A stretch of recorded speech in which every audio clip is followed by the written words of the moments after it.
Thank you, Mr. Co-Facilitator. I'm here today to speak on behalf of the International Disability Alliance and the International Disability and Development Consortium.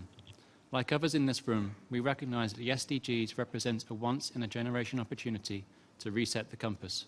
We welcome the steps taken to include all persons with disabilities and older persons in the Post-2015 Development Agenda. We strongly urge Member States to retain and strengthen further the existing references to disability in the SDG framework and the Addis Ababa Accord.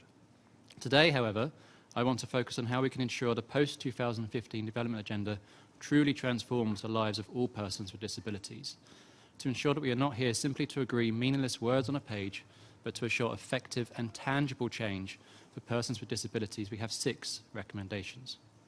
Focusing first on the financial means of implementation, we recommend developing a clear financing framework that commits to mobilising sufficient public and private resources to meet the rights of persons with disabilities and to leave no one behind. Second, securing progressive increases in domestic and international resources directed to disability support services, including social protection schemes aimed at the full inclusion of persons with disabilities. And third, ensuring that accessibility as defined by the UN Convention on the Rights of Persons with Disabilities is a key criterion in the mobilisation of domestic and international resources to, for example, technology. We must not overlook the non-financial means of implementation. In regard to this, we recommend the following: using the Addis Ababa Accord to establish universal safeguards to prevent development interventions or initiatives unwittingly creating or perpetuating some of the barriers to persons with disabilities.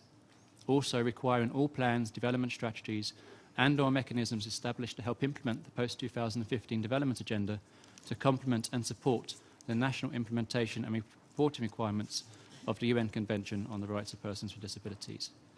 And finally, setting indicators that incentivise disability-inclusive development, disaggregate the impact of the SDGs on persons with disabilities, and disaggregate the allocation of funding by disability status and by age, sex, etc.